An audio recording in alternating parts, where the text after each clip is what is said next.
Class 10th biology chapter 3 reproduction. तो आज हम बच्चों को इस क्लास में इस लेक्चर में जोश और जुनून के साथ बच्चों को पढ़ाने वाले हैं, एक्सप्लेन करें। इस क्लास में माइटोसिस पढ़ाने वाले हैं। उसके बाद हम बच्चों को डायग्राम ऑफ माइटोसिस जो है इसका डायग्राम हम बच्चों को इस क्लास में पढ़ाने वाले हैं। उसके बाद हम बच्चों को कैरेक्टर ऑफ एसेक्सुअल रिप्रोडक्शन जो है इसके कैरेक्टर्स हम बच्चों को यहाँ पे पढ़ाने वाले हैं। बहुत सारे ऐसे बच्चे जो हमारे क्लासेस देखते हैं, हमारे लेक्चर देखते हैं, सब्सक्राइब नहीं करते हैं। उम्मीद है आप सभी बच्चे सब्सक्राइब करेंगे, शेयर करेंगे, सपोर्ट करेंगे। माइटोसिस जो है माइटोसिस आपके सिलेबस में है, मियोसिस आपके सिलेबस में नहीं है। आपको याद रखना बच्चों, माइटोसिस और मियोसिस जो है ये दो ऐसे प्रोसेस है जो आपको 11th और 12th में पढ़ना है। याद रखना बच्चों, 11th और 12th में माइटोसिस आपको पढ़ना है, मियोसिस आपको पढ़ना है। माइटोसिस आपके सिलेबस में है, आपके बुक में है, ये आपको पढ़ना है। अगर आपके पेपर में मियोसिस भी होगा तो मियोसिस में आप सभी को पढ़ाने वाला हो जब आपके सिलेबस में होगा।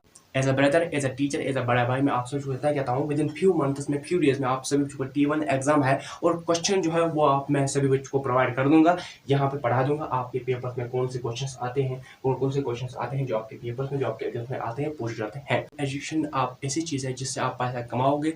एजुकेशन एक ऐसी चीज़ है जिससे आप पैसा कमाना सीख जाते हो। अगर आप अपनी जिंदगी को बदलना चाहते हो तो मेहनत करना है, अपने आप को रगड़ना है, तभी जाके वो आपको हो जाएगा। ठीक है। Mitosis means cell division, cell divide, cell separate. तो माइटोसिस मीन्स होता है बच्चों, जो सेल होती है ये डिवाइड होती है, स्प्लिट होती है, ये डिवाइड होती है, ये डिवीजन होता है दो से ज्यादा सेल्स में, दो से ज्यादा ऑर्गेनिज्म में, उसे हम बच्चों माइटोसिस कहते हैं। ये एक सेल है, तो इस सेल में बहुत सारे ऑर्गेनिज्म निकलते हैं, बहुत सारे डॉटर सेल निकलते हैं, उसे हम बच्चों माइटोसिस कहते हैं। माइटोसिस जो है, माइटोसिस होते हैं क्या बच्चों, माइटोसिस मीन्स बच्चों ये सेल होती है, ये सेल डिवाइड होती है, ये सेल डिवीजन होता है, ये सेल स्प्लिट होती है दो से ज्यादा सेल्स में, दो से ज्यादा ऑर्गेनिज्म में, दो से ज्यादा डॉटर सेल्स में, उसे हम बच्चों माइटोसिस कहते हैं। ये क्या है बच्चों, ये एक सेल है, ये एक सेल जो होती है ये बहुत ज्यादा ऑर्गेनिज्म में डिवाइड होती है, बहुत ज्यादा डॉटर सेल्स में डिवाइड होती है, उसे हम बच्चों माइटोसिस कहते हैं।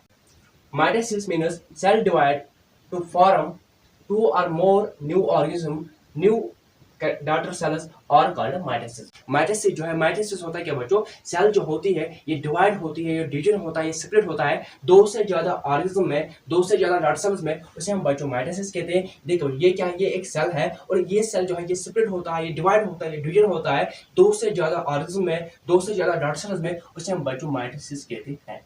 माइटोसिस जो है, माइटोसिस होता है क्या बच्चों, सेल जो होती है ये डिवाइड होती है, सेपरेट होती है, ये डिवीजन होता है दो से ज्यादा ऑर्गेनिज्म में, दो से ज्यादा डॉटर सेल्स में, उसे हम बच्चों माइटोसिस कहते हैं। डायग्राम ऑफ माइटोसिस जो है यह हम बच्चों को यहाँ पे पढ़ाने वाले हैं। तो याद रखना बच्चों, यहाँ पे क्या है, यहाँ पे ये डायग्राम है, ये किसका डायग्राम है, ये माइटोसिस का डायग्राम है। ये क्या है, ये एक सेल है, ये किस फेज में बच्चों, ये प्रोफेज में है। उसके बाद सेल कन्वर्ट होती है, चेंज होती है मेटाफेज में। उसके बाद सेल कन्वर्ट होती है, चेंज होती है एनाफेज में, और उसके बाद सेल चेंज होती है, कन्वर्ट होती है टेलोफेज में। टेलोफेज में क्या होता है बच्चों, टेलोफेज में दो न्यू ऑर्गेनिज्म निकलते हैं, दो न्यू डॉटर सेल्स निकलते हैं, उसे हम बच्चों माइटोसिस कहते हैं।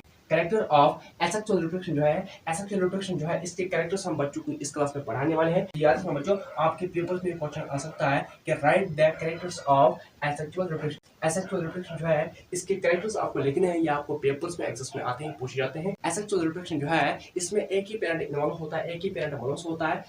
एसेक्सुअल रिप्रोडक्शन जो है इसमें कोई फर्टिलाइजेशन नहीं होता है, कोई फ्यूजन नहीं होता है, कोई फर्टिलाइजेशन नहीं होता है। उसके बाद बच्चों एसेक्सुअल रिप्रोडक्शन जो है ये फास्ट होता है, ये तेज होता है और ये सिंपल मेथड में होता है। एसेक्सुअल रिप्रोडक्शन जो है इसमें जो न्यू स्पीसीज होता है, न्यू बच्चा होता है, जो न्यू स्पीसीज होता है, न्यू बच्चा जो होता है उसको आइडेंटिफाई किया जाता है, उसको देखा जाता है, उसको आइडेंटिफाई किया जाता है पेरेंट से, उसे हम बच्चों को नून कहते हैं। अब हम आप सभी बच्चों को इतना कहेंगे, as a brother, as a teacher, as a बड़ा भाई आप सभी को इतना कहेंगे। अब हम बच्चों को मिलेंगे नेक्स्ट क्लास में। नेक्स्ट क्लास में हम बच्चों को ये पढ़ाने वाले हैं एसेक्सुअल रिप्रोडक्शन जो है इसके टर्म जो है हम बच्चों को नेक्स्ट क्लास में पढ़ाने वाले हैं। इसी के साथ बच्चों को इतना कहता हूँ, बहुत सारे ऐसे बच्चे हैं जो हमारे क्लास में देखते हैं, हमारे लेक्चर देखते हैं, सब्सक्राइब नहीं करते। उम्मीद है आप सभी सब्सक्राइब करेंगे, सपोर्ट करेंगे।